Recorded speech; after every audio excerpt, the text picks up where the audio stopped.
بسم اللہ الرحمن الرحیم تلک حدود اللہ ومن یطع اللہ ورسولہ يدخله جنات تجری من تحتها الانہار خالدین فیہا وذلك الفوز العظیم ومن يعص الله ورسوله ويتعد حدوده يدخله نارا خالدا فيها وله عذاب مهين۔ مختصر حمد و صلوات کے بعد معزز حاضرین جمعہ، ابھی ہم نے قرآن کریم فرقان حمید کی وہ آیات تلاوت کی ہے جن میں اللہ رب العزت نے صاف واضح فرمایا ہے کہ اللہ اور اس کے رسول صلی اللہ علیہ وسلم کی اطاعت یہ جنت کا ذریعہ ہے، اور اللہ اور اس کے رسول صلی اللہ علیہ وسلم کی نافرمانی یہ جہنم کا راستہ ہے۔ آج کے اس خطبہ میں ہم ایک نہایت حساس اور امت کے اندر رائج مسئلے پر گفتگو کریں گے، اور وہ موضوع ہے جشن میلاد النبی صلی اللہ علیہ وسلم کی شرعی حیثیت۔ ہم دیکھیں گے کہ قرآن و حدیث کی روشنی میں عید میلاد النبی کی شرعی حیثیت و حقیقت کیا ہے، اور صحابہ کرام رضوان اللہ علیہم اجمعین نے ہمارے اور آپ کے پیارے پیغمبر محمد الرسول اللہ صلی اللہ علیہ وسلم کی محبت کس انداز میں کی، اور پھر کیا دین میں بدعت حسنہ کا کوئی وجود ہے یا نہیں، اور اسی طرح جو حضرات میلاد کے دلائل پیش کرتے ہیں ان کے جوابات کیا ہیں قرآن و حدیث کی روشنی میں۔ محترم بھائیوں، یہ موضوع محض ایک رسم یا تقریب نہیں، بلکہ یہ سوال ہے کہ کیا ہم نبی صلی اللہ علیہ وسلم کی محبت کو سنت کی پیروی کے ذریعے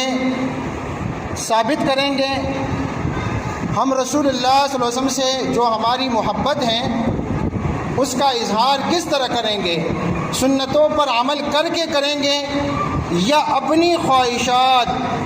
اور نئی نئی رسومات کے ذریعے کریں گے؟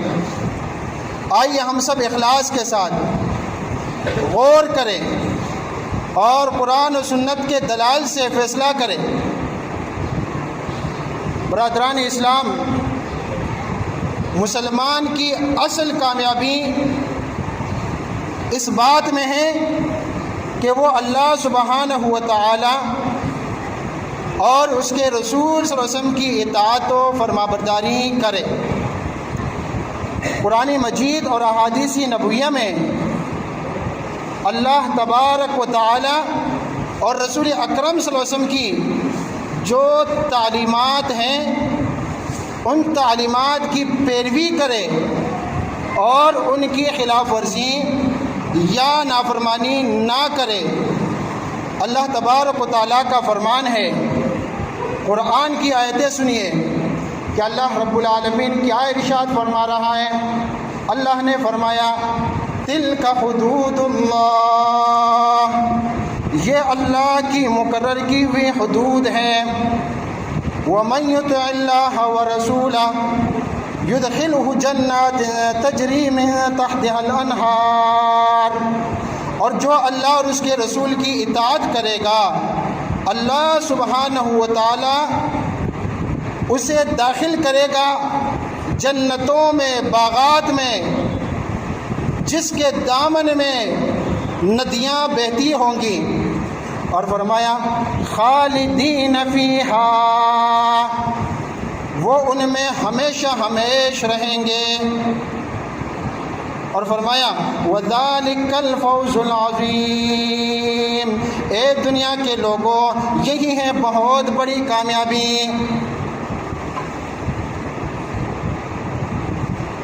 پھر اسی طرح آیت نمبر 14 میں اللہ رب العالمین نے فرمایا وَمَن يَعْصِ اللَّهَ وَرَسُولَهُ وَيَتَعَدَّ حُدُودَهُ، اور جو کوئی نافرمانی کرے گا اللہ اور اس کے رسول صلی اللہ علیہ وسلم کی، اور تجاوز کرے گا اس کی حدود سے، تو اس کے بارے میں کیا فرمایا؟ اس کے بارے میں اللہ نے فرمایا يُدْخِلْهُ نَارًا خَالِدًا فِيهَا، وہ داخل کرے گا اس کو آگ میں جس میں وہ ہمیشہ ہمیش رہے گا، وَلَهُ عَذَابٌ مُّهِينٌ، اور اس کے لیے اہانت آمیز رسوا کن عذاب ہوگا۔ محترم حضرات، یہ دونوں آیات ہمیں بتا رہی ہیں کہ اصل کامیابی صرف اور صرف اطاعت الہی اور اتباع سنت میں ہے، اور اصل ناکامی نافرمانی اور بدعت میں ہے۔ اسی اصول کو سامنے رکھ کر ہمیں آج کے موضوع پر غور کرنا ہوگا کہ جشن میلاد النبی جو بعد میں ایجاد ہوا، کیا یہ اطاعت ہے یا نافرمانی ہے، اور کیا یہ سنت ہے یا یہ بدعت ہے؟ ذی وقار سامعین اکرام، جیسا کہ آپ جانتے ہیں کہ کل ربیع الاول کی 12 تاریخ ہے، اور بہت سارے مسلمان نبی کریم رحمت للعالمین صلی اللہ علیہ وسلم کی ولادت باسعادت کے حوالے سے ہر سال ربیع الاول کی 12 تاریخ کو عید میلاد النبی اور جشن مناتے ہیں۔ عمارتوں پر چراغاں کیا جاتا ہے اور جھنڈیاں لگائی جاتی ہیں، نعت خوانی کے لیے محفلیں منعقد کی جاتی ہیں، اور بعض ممالک میں سرکاری طور پر چھٹی بھی کی جاتی ہے۔ مسلمان ہونے کے ناطے ہمیں یہ دیکھنا ہے کہ کیا قرآن و حدیث میں جشن میلاد کا کوئی ثبوت ہے یا نہیں؟ کیا نبی کریم صلی اللہ علیہ وسلم نے اپنا میلاد منایا یا اس کی ترغیب دلائی ہے یا نہیں؟ کیا آپ صلی اللہ علیہ وسلم کے خلفائے راشدین میں سے کسی نے بھی اپنے دور خلافت میں میلاد کے حوالے سے جشن منایا یا یوم ولادت کو عید کا دن قرار دیا یا نہیں؟ اور اسی طرح کیا قرون اولیٰ میں اس عید کا کوئی تصور تھا یا نہیں؟ پیارے بھائیوں، اگر قرآن و حدیث اور قرون اولیٰ کی تاریخ کا پوری دیانتداری کے ساتھ مطالعہ کیا جائے تو ہمیں ان تمام سوالات کے جوابات کچھ یوں ملتے ہیں۔ نمبر 1، قرآن و حدیث میں جشن یا عید میلاد کا کوئی ثبوت نہیں ہے، نہ قرآن کے پہلے پارے میں ہے، نہ دوسرے پارے میں، نہ تیسرے پارے میں۔ 30 پاروں میں سے کسی ایک پارے میں جشن میلاد کا کوئی ذکر نہیں، 114 سورتوں میں سے کسی ایک سورت میں بھی اس کا ثبوت نہیں ملتا۔ پھر نمبر 2، نبی کریم رحمت للعالمین صلی اللہ علیہ وسلم نے اپنا میلاد منایا اور نہ اس کی ترغیب دلائی ہے۔ اور پھر نمبر 3، خلفائے راشدین میں سے کسی نے اپنے دور خلافت میں نبی کریم رحمت للعالمین صلی اللہ علیہ وسلم کی ولادت باسعادت کے حوالے سے کوئی جشن سرکاری طور پر یا غیر سرکاری طور پر نہیں منایا۔ نہ ابو بکر رضی اللہ عنہ نے جب وہ خلیفہ تھے، نہ عمر رضی اللہ عنہ نے، نہ عثمان غنی رضی اللہ عنہ نے، نہ علی المرتضیٰ رضی اللہ عنہ نے، اور نہ ہی یوم ولادت کو عید کا دن قرار دیا، حالانکہ اس میں کوئی شک نہیں کہ انہیں نبی کریم رحمت للعالمین صلی اللہ علیہ وسلم سے سب سے زیادہ محبت تھی۔ ارے نبی پاک سے سب سے زیادہ محبت آج کل کے دور کے مسلمانوں کو ہے یا ابو بکر رضی اللہ عنہ کو تھی، عمر رضی اللہ عنہ، عثمان رضی اللہ عنہ، علی المرتضیٰ، سارے صحابہ رضوان اللہ علیہم اجمعین نبی کریم صلی اللہ علیہ وسلم سے سچے دل سے محبت کرنے والے تھے، اور دنیا میں سب سے زیادہ محبت کرنے والے اللہ کے رسول صلی اللہ علیہ وسلم سے کون تھے؟ صحابہ کرام رضوان اللہ علیہم اجمعین تھے۔ تو انہوں نے اس دن کو کسی جشن کے لیے، کسی عید کے لیے خاص نہیں کیا، اور اگر وہ چاہتے تو ایسا کر سکتے تھے، کیونکہ حکومت ان کے ہاتھوں میں تھی۔ خلیفہ کون تھے؟ تمام مسلمانوں کے ابو بکر رضی اللہ عنہ، پھر اس کے بعد عمر رضی اللہ عنہ، پھر اس کے بعد عثمان رضی اللہ عنہ، پھر اس کے بعد علی رضی اللہ عنہ۔ تو انہوں نے اس دن میں کوئی جشن، کوئی چراغاں، کوئی جلوس وغیرہ نہیں نکالے۔ اور پھر نمبر 4 قرون اولا۔ قرون اولا سے مراد یعنی صحابہ کرام رضوان اللہ علیہم اجمعین، تابعین اور تبع تابعین کا زمانہ، جنہیں نبی کریم رحمت للعالمین صلی اللہ علیہ وسلم نے بہترین لوگ قرار دیا کہ دنیا میں سب سے بہترین لوگ اگر ہیں تو وہ صحابہ ہیں، پھر تابعین ہیں، پھر تبع تابعین۔ تو ان کے زمانے میں لوگوں کے ہاں اس عید کا کوئی تصور نہ تھا، اور نہ ہی وہ یہ جشن مناتے تھے۔ پھر نمبر 5 اس پر مستزاد یہ کہ اس امت کے معتبر ائمہ دین کے ہاں بھی اس عید کا کوئی تصور نہ تھا، اور نہ وہ اسے مناتے تھے۔ نہ امام ابو حنیفہ نے منایا، نہ امام شافعی نے، نہ امام احمد بن حنبل نے، نہ امام مالک نے، اور نہ ہی وہ اپنے شاگردوں کو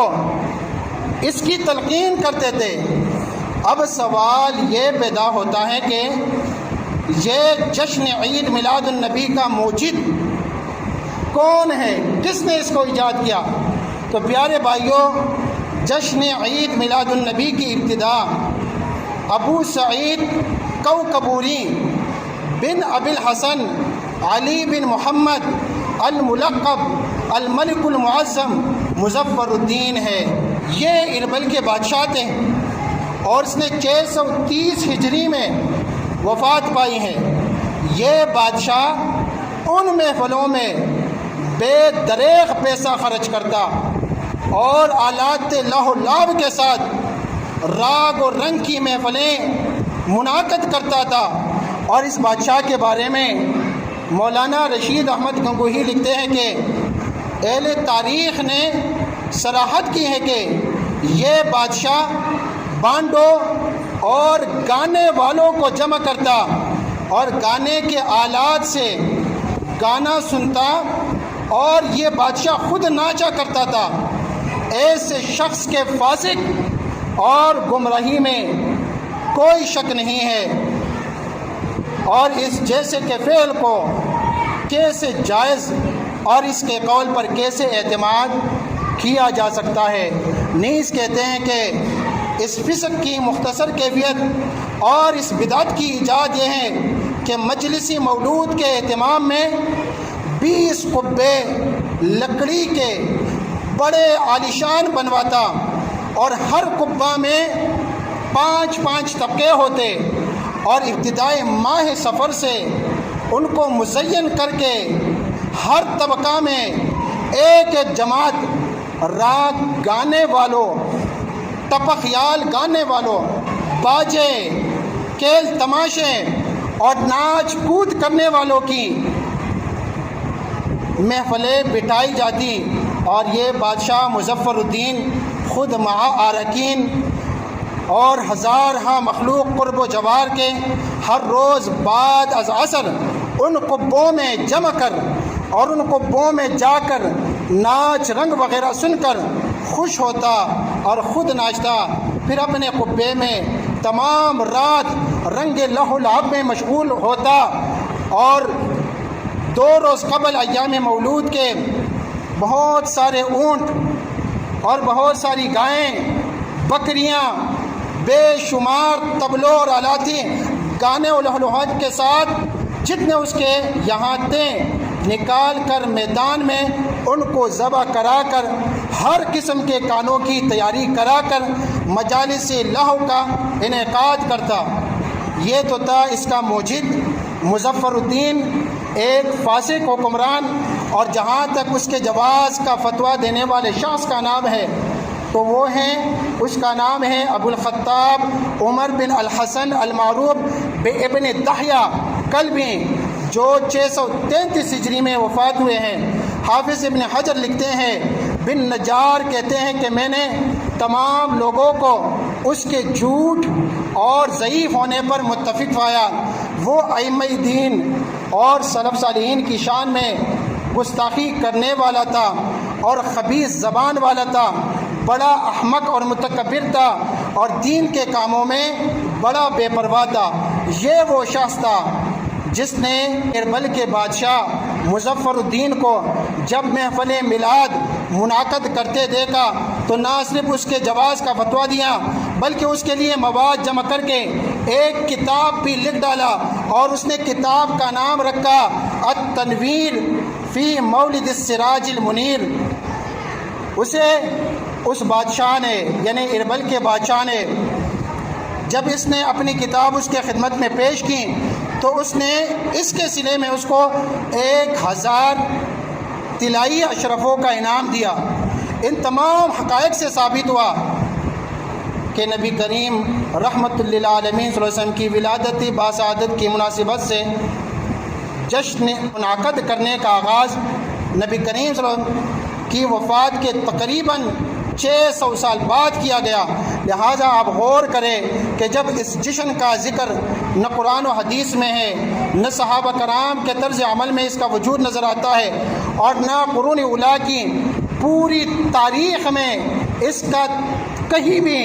کوئی تصور پایا جاتا ہے، اور نہ ائمہ دین اس کے قائل تھے، تو پھر آج کے مسلمان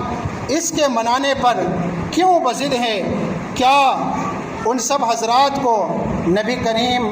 رحمت للعالمین صلی اللہ علیہ وسلم سے محبت و عقیدت نہ تھی؟ یعنی 600 سال بعد جو لوگ آئے اور انہوں نے اس کو ایجاد کیا، تو اس سے پہلے کے لوگوں کو کیا رسول اللہ صلی اللہ علیہ وسلم سے محبت نہ تھی؟ میرے بھائیوں، اگر تھیں اور یقیناً ان لوگوں سے کہیں زیادہ تھیں تو انہوں نے آپ صلی اللہ علیہ وسلم کا یوم ولادت کیوں نہ منایا؟ یہاں ایک اور بات نہایت اہم ہے، اور وہ یہ ہے کہ نبی کریم صلی اللہ علیہ وسلم نے جو کام بطور عبادت نہیں کیا وہ قطعاً دین کا حصہ نہیں ہو سکتا، اور نہیں کسی مسلمان کو یہ زیب دیتا ہے کہ وہ اسے دین سمجھ کر یا کار خیر تصور کرتے ہوئے سر انجام دے۔ مثلاً نبی کریم رحمت للعالمین صلی اللہ علیہ وسلم نے نماز عیدین اور نماز جنازہ کے لیے آذان نہیں کہلوائی، اور نہ ہی صحابہ کرام کیا اس کا کوئی وجود تھا۔ جب آپ صلی اللہ علیہ وسلم نے نہیں کہلوائی اور صحابہ کرام کے ہاں اس کا کوئی وجود نہ تھا، تو قیامت تک کسی مسلمان کے لیے یہ جائز نہیں کہ وہ اسے دین کا حصہ یا عبادت تصور کرے اور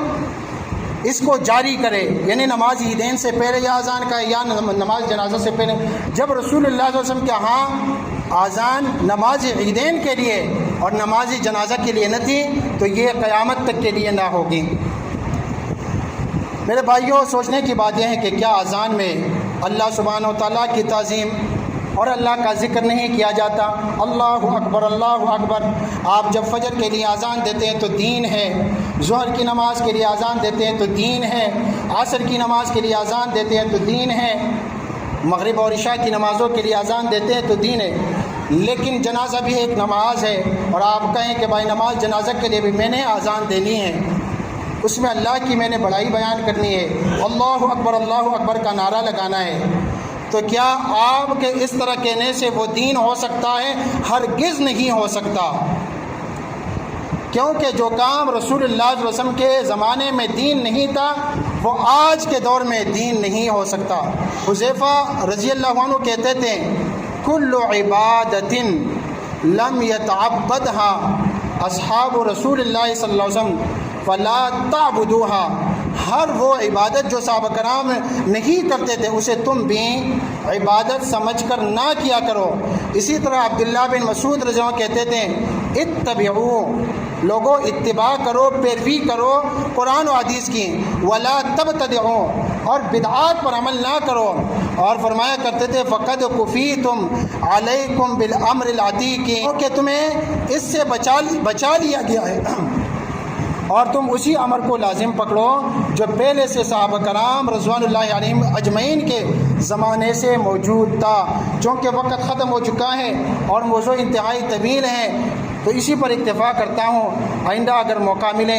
زندگی نے وفا کی تو اس موضوع کو انشاءاللہ آگے بڑھائیں گے۔ اللہ رب العالمین ہم سب کو قرآن و حدیث پر عمل کی توفیق عطا فرمائے۔ اللہ رب العالمین ہم سب کو دین میں نئی نئی ایجادتیں اور نئے نئے بدعات سے بچائے۔ اللہ رب العالمین ہم سب کو دین میں اپنی طرف سے رسم و رواج نکالنے سے بچائے، بدعات و خرافات سے بچائے۔ اللہ رب العالمین ہمیں قرآن و حدیث پر کما حق و عمل کی توفیق عطا فرمائے۔ اللہم ربنا آتنا فی الدنیا حسنہ وفی الآخرۃ حسنہ وقنا عذاب النار۔ اللہم ارنا الحق حقا وارزقنا اتباعہ وارنا الباطل باطلا وارزقنا اجتنابہ۔ سبحان ربک رب العزۃ عما یصفون وسلام علی المرسلین والحمد للہ رب العالمین۔